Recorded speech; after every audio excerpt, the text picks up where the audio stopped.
What's up, everyone? We're the Young Boys. This is me, Sam Kimion, with my boy Prince, and we're here live at OD Toronto with Shaheen. Honestly, OD Toronto, it has been a big cultural landmark here in Toronto in such a short time, and we have so many questions. And I'm sure you guys have a lot of questions as well. Thank you for having us. You know, it's a really great opportunity, and you guys, like, in the past, like, how many months have you guys been open? Like 7? 7 months, Yeah. and like you guys made such a huge mark already within Toronto. So let's just start honestly with the beginning. Like, why creating OD Toronto and why here in Toronto? Yeah, like it was always a hobby of mine collecting, and my partner would always like grab shoes off me, and he made it into the business. Like he convinced me to like open this place up with him. So that's how it really started. And Toronto, like we always needed a shop like this. We just needed it to be done properly. You know what I mean? And more love in the shop than just a quick flip. There's a lot of shops where people are making quick dollars, but if you put the love into it, it'll be a dope spot. Like with clothing, like no matter what people say, they like the art, but it all comes down to making yourself feel good. Growing up, like I wasn't popular, I was shy, like I needed sneakers to feel good about myself. Like that was my confidence boost, right? As the years go on, you don't need sneakers anymore because you build your confidence up. But like for me, it was just a confidence in feeling good about yourself. You know what I mean? So that's where it started. When I was a kid, like a new sneaker or even new laces. New laces in my sneaker was a new pair for me. Like I would have new laces in my locker and switch them out. That was like a new sneaker. Made me feel good, right? Yeah, that's how it all started. How did you meet Tetra? Yeah. Other Me co-founder? and Tess have been friends for a very long time. Just like throughout the years we lived in the same area, we just met.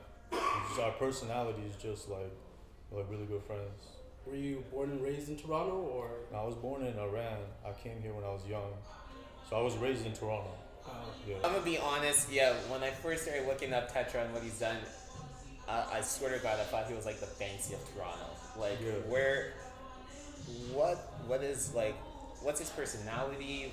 Where is he at? Like, Yeah. how did he like just come up here? Yeah, he's not really a camera guy. He just likes like the artistic side of stuff. He likes doing art. He likes like he will make his money, but he likes doing cool stuff for himself, like artistic expression. I don't think me and another person or him and another person would have made OD Toronto. It's really the two personalities that came together. And yeah, this is the shot. Did he also contribute to the Raptors mural that everyone was talking about as well? Yeah. So And how did that came about?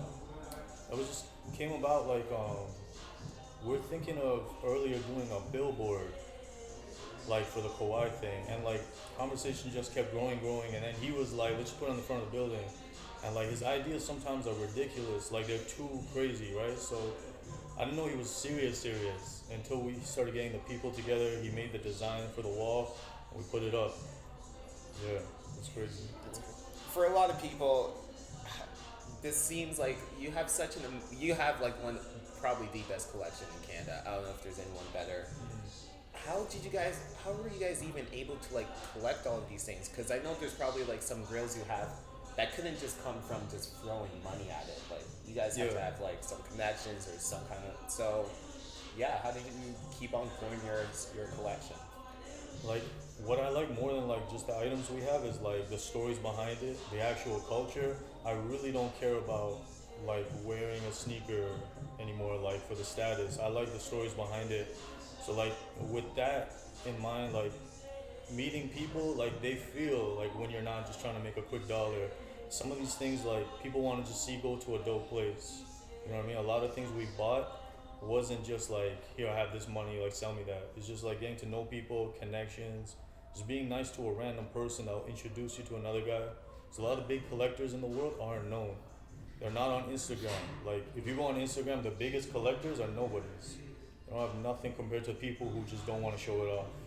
But yeah, the biggest supreme collector on Instagram is nothing compared to like what people actually have. Yeah.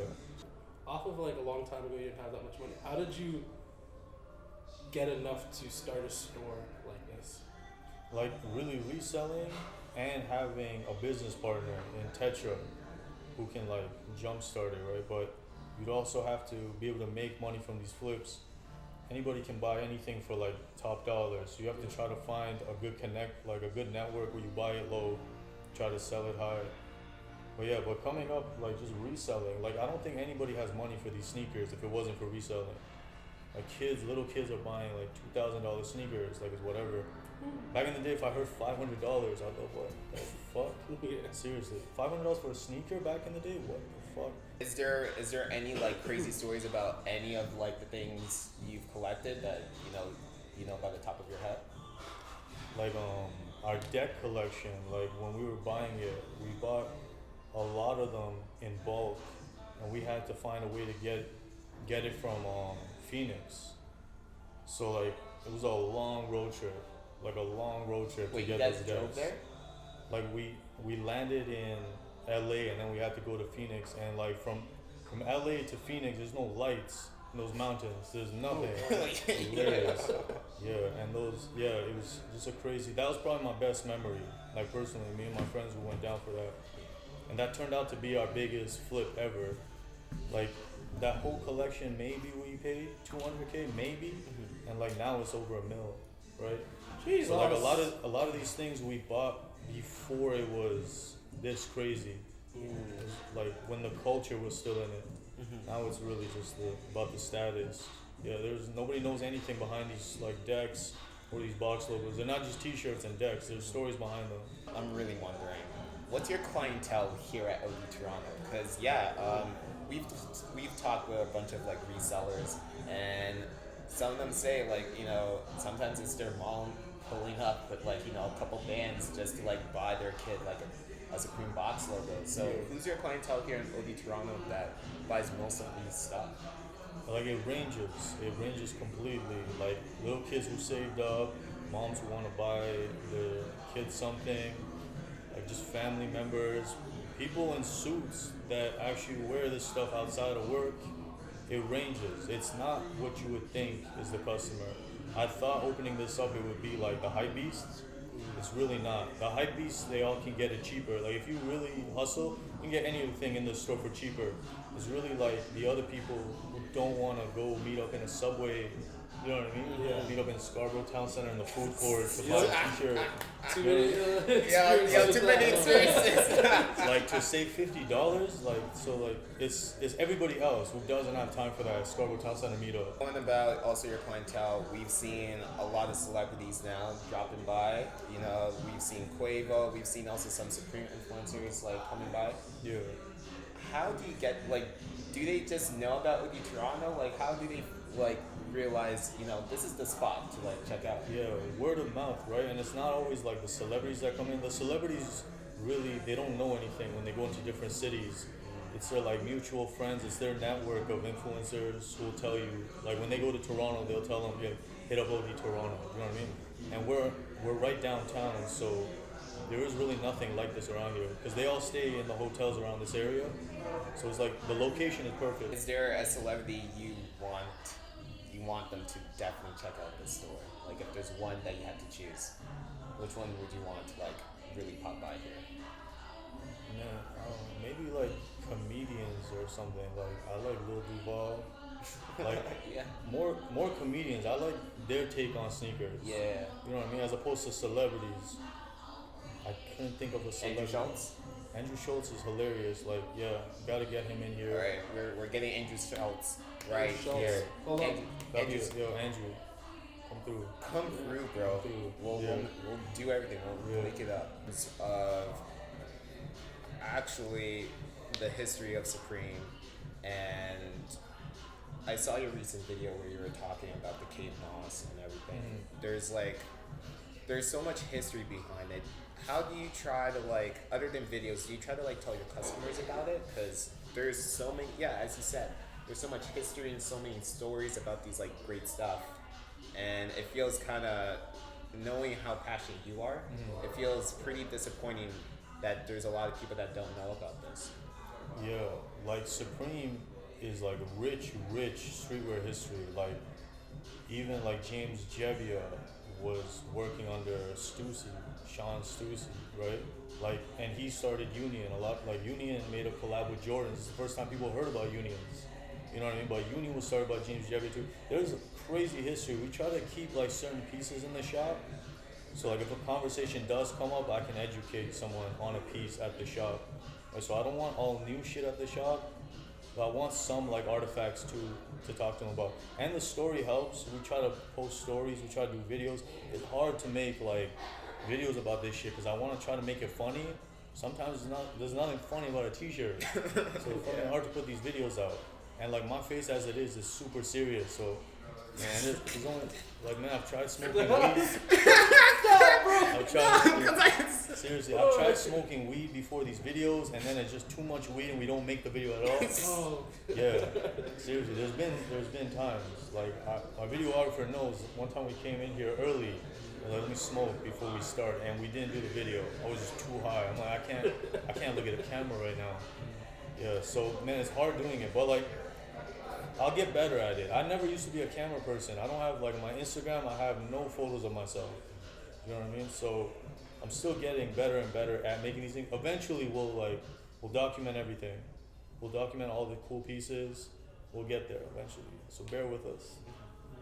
So the future of OD Toronto, I know you kind of alluded to it as well, of what you guys are trying to do to make sure you guys like stick around. But could you just again elaborate on the future of OD Toronto, and also the future of like what you think is gonna happen with like Toronto hypebeasts in this whole hypebeast culture? Yeah, like hypebeasts and culture, they don't really mix. They're not the same thing. Like hypebeasts don't have culture. Culture, the people with culture are really the ones that don't even wear this shit like that. They just like knowing about it. Really, most hypebeasts, they don't know the culture behind what they're wearing.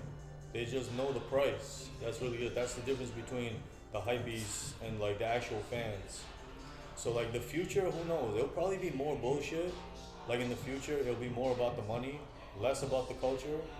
It's just what happens when a shoe is worth so much. I really don't give a fuck about anything else. Like I didn't even like selling sneakers back in the day. But when someone's offering you so much, it's like, yo, I have to. It's like stupid. Yeah. This shoe's not worth that to me. Like I would rather the money. You know what I mean?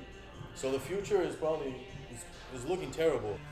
In terms of like OD, instead of like opening up 6 shops, like everyone's like, you should open up OD San Francisco, OD China. Like, you want to have one legendary shop, and then our next step is the online shop. That's our worldwide shop, right? Mm-hmm. So we want to build like a personality and kind of have it for the website as well. Where the website would be videos. You know what I mean? Like instead of posting a video of a shoe, just talking about like, this is made of leather. Make something funny about the video and then do a swipe up to go to the actual page. But the website is the next step for us, and we're not interested in opening up multiple shops. There is no point really. With online, you can have a dope presence in the city and then just do online sales and you're set. Nobody needs 6-7 stores of this because we're just really the middleman like here, right? You don't need 7 of these shops. One in Scarborough, one in Mississauga. Like that doesn't really make any sense. Toronto, you just want one shop and then an online shop for the rest of the people. Yeah. Okay. In terms of like the environment of the store and trying to get that out there, that is like the positive, funny place to like be. Mm-hmm. I see you guys do a lot of events on Instagram. What plans do you have for like future events? Anything more interactive where people can come in and like we'll do scavenger hunts. There's a lot of stuff we want to save to do with the website, so then we have a bigger online presence. Right now, as big as we are, it's still small compared to like the plans we have. So as we get bigger, the more we'll do stuff. We like to do giveaways because like what we are is kind of ridiculous. People are like paying us extra for stuff, you know what I mean, that we got for cheaper. So we like to give back to the community all the time. We do charities a lot. Because I just feel bad making like money on bullshit and not giving to people who actually need sneakers. So people with like 400 sneakers, like for what? For what? It makes no sense. So like we'll do a shoe drive. I think January we want to have a shoe drive where we'll actually go. Like I don't like doing charities because I don't know where the fuck these sneakers are going. Yeah. Like when we get, and we've worked with charities before where like I'm not sure if that shit even did anything. Like the money we give, or if we donate sneakers, I don't know where the fuck that shit went. So we want to do one ourselves where I'll partner up with maybe a basketball team that needs stuff or a school and actually go like meet these people. Because it's more about helping people, it's not about just like giving $1 like in one of those boxes and then you don't know what happened. You're doing that shit for other people. But when you do it for yourself, I actually want to meet these people. Because really, like this whole store comes down to make yourself feel good. So we can help other people feel good about themselves in any way. Yeah, we just gotta like let people know you don't have to wear this shit. That's the main thing I want people to know. Let's do it like the shop. Like I want you guys to shop here because you like the vibe of the store. You can find anything in the store cheaper if you really look for it. You could also get a fake. That's the reason you would pay that extra premium. It's real and it's here, and you have nothing to worry about. A lot of times people try to save $50 and end up with fakes. Like I don't feel bad for those people because like you gotta learn the hard way. They're like a lot of people buy fakes. It's just how it is. Fakes are so good now. So a lot of items I don't budge on price because like for me to go find more is gonna be tough. There's just too many fakes. And yeah, we're lighthearted people here. I really don't care about anything in this store like that. It's all just stuff that makes people feel good about themselves. That's all it is at the end of the day. And we just don't want to come off as douchebags. So like, just come say hi. I'll say hi to whoever. Yeah.